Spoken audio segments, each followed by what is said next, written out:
2008 was a scary time for any of us to go through financially, wasn't it? It's about to happen again? So let's dive into the real estate realm and uncover the truths, myths, and strategies that can protect your investments and secure your financial future. Now, whether you're a seasoned investor or a first-time homebuyer, this is a must-watch to navigate the upcoming real estate landscape. It's happening. Welcome back to Money Ripples, where we talk about ways to create freedom in your life through passive income. My name is Chris Miles, and I want to dive right into this question of, could history actually repeat itself? Okay, so let's look at this chart of Next Level Lender that they have comparing 2008 to 2023. You notice there's some differences here between each one. Although it might feel somewhat similar, is it really? For example, subprime mortgages. What they're talking about here is, what are the mortgages that go to people with poor credit, right? That was one of the biggest problems we had. Most people that actually had an issue were those that had bad credit. Why do I know this? Because I was a mortgage broker in 2006 and 2007 leading up to that 2008 crash. And really the crash started in 2007. But those subprime mortgages, there was a lot of borrowers getting credit because basically if you had a heartbeat, you can get a loan. And not only could you get a loan, often you could do it with little to no money down. It was awesome and kind of stupid at the same time. That's what really happened. So 2008, there was widespread use of this. But since then, and I saw this happen as well, as we transitioned away from that recession, is the banks got stricter on their guidelines. If you have subprime credit, it's really difficult for you to get a mortgage. They're very, very careful. They will make you submit everything. For example, in 2006, about anybody could ask for a stated income loan. You know what that is? That means you can say whatever your income is, and they'll believe you.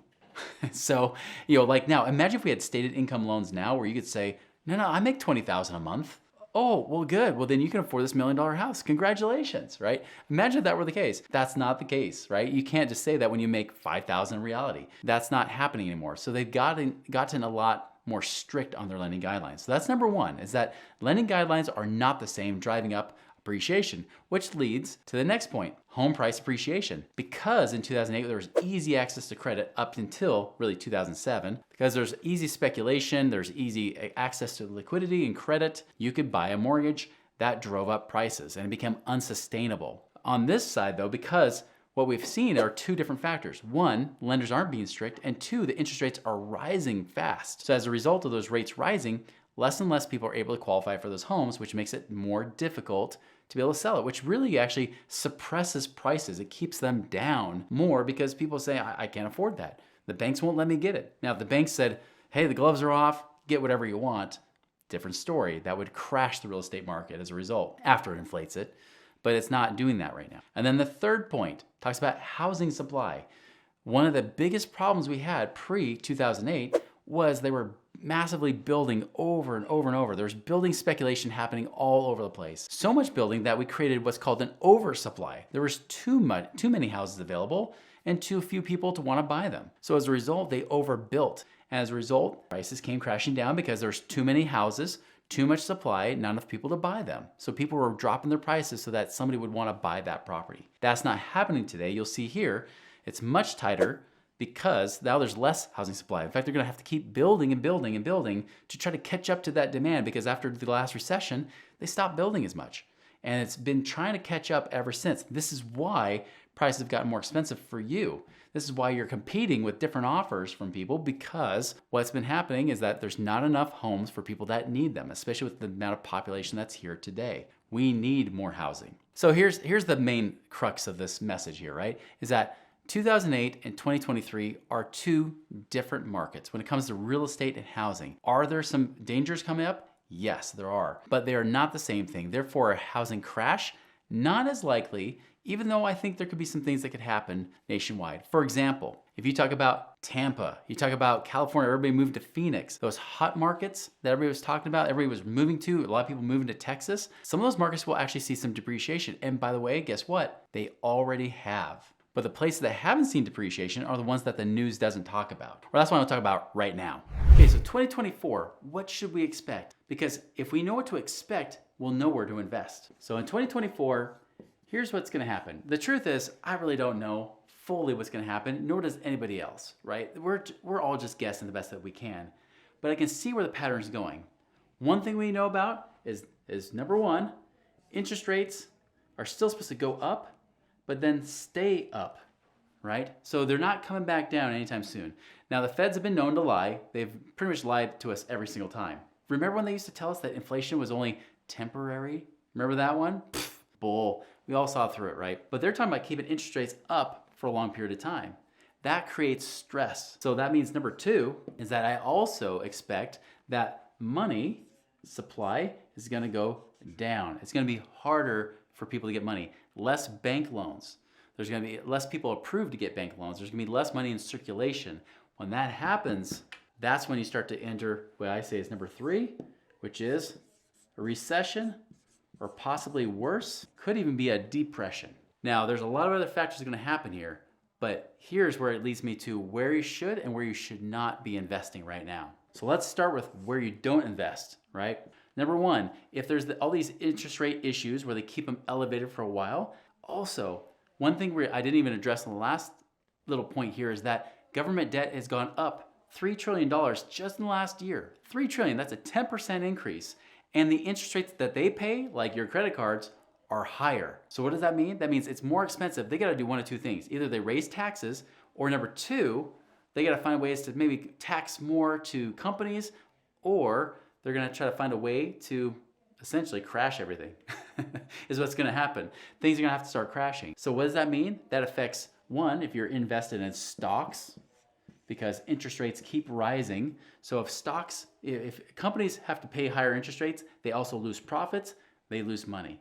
Also, bonds are also becoming a big issue right now too, because those bond values have gone up. That's not a good thing when you own a bond that was cheaper, okay? It's the opposite. So the crazy thing is people would either tell you invest in stocks or bonds. Well, both of these are at risk right now, because as these go up, as interest rates go up, these are gonna get beat up. And especially because right now, they're talking about the government needing to issue more bonds, which means that bond values go down when they have to issue more bonds. Same thing with stocks. The stocks, they go down because profits are going down. So no, definitely in the stocks and bonds arena. I would also say one that could go up, although I probably would be careful and stay away from it. By the way, we're not giving any investment recommendations here, is crypto. Crypto, I also think, is going to get affected, especially because I believe we'll move into a digital currency with whatever recession or depression we move into. It'll give them the excuse to create their own US digital currency, which will try to destroy the crypto markets. And they're going to try to find any way possible to protect the US dollar from other alternative sources. They won't be able to get rid of it. I don't think they really will, but I do believe they're going to try to do anything they can to make the prices go down. So anything that's speculative, that's a no. So what do we say yes to? Right? What are the ones that could be good? 1, look for real, and no, I don't mean your stocks, right? I don't mean buying the Apple stock. By the way, tech stocks are probably going to be the worst hit, but real assets are going to be the key here. Some of those things could be like real estate, right? It could also be things like oil. That's another one that predicted, oil and natural gas and those kind of things. So looking for real things here. By the way, I'll add a bonus here. I would also add food.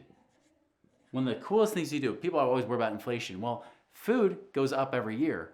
If you want, build up a little food storage for yourself personally. That's very essential, I think. So I would say this is a bonus, is get food. But oil and real estate right now are the 2 areas that I think are really gonna be beneficial. Does that mean you go out and buy the house next door? No, because depending on where you live, it might be a horrible time to buy real estate. You may not see those values really go up. What you should focus on is, instead of just real estate, you want, I'll put here CF, which is cash flow, profitable real estate.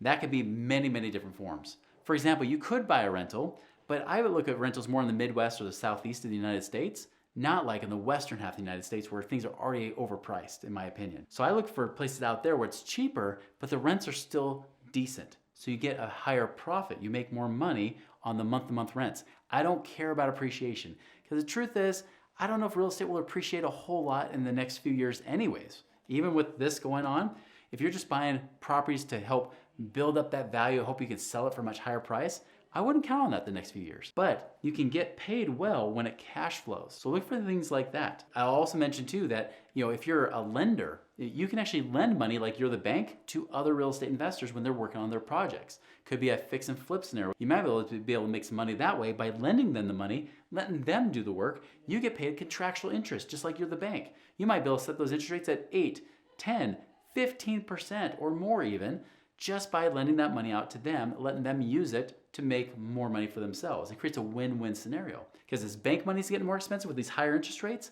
that's good for you because that makes your money worth more to them, meaning you can actually ask and command higher interest rates. I mentioned oil as well because oil has been something that's been suppressed and depressed for quite a long time, but now that we've started to use up our own reserves, we're starting to have a scarcity of oil. People are still driving, people are still flying places, it's still being used, people are still buying plastic, even when they're trying to be earth friendly, they're still buying stuff that uses oil to make those products. Not to mention natural gas, which natural gas is what we use to heat our homes in the wintertime, and the rest of the world is needing it too, especially with the whole conflict in Russia.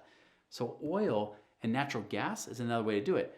Don't just buy the speculative wells they're trying to drill and hope they strike it rich.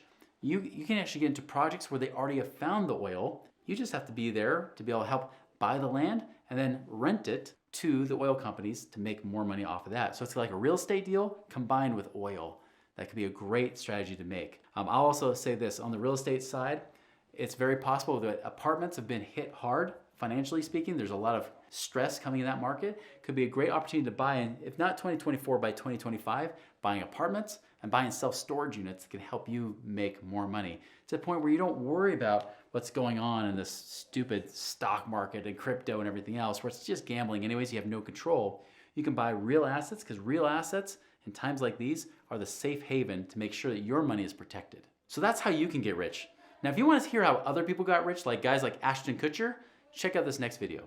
Is 2008 happening all over again? Are we going down with this another ship of real estate tanking? Well, although there's some similarities, some things are different this time around that you need to be aware of so you can prepare right now. So check out the full video in the description below.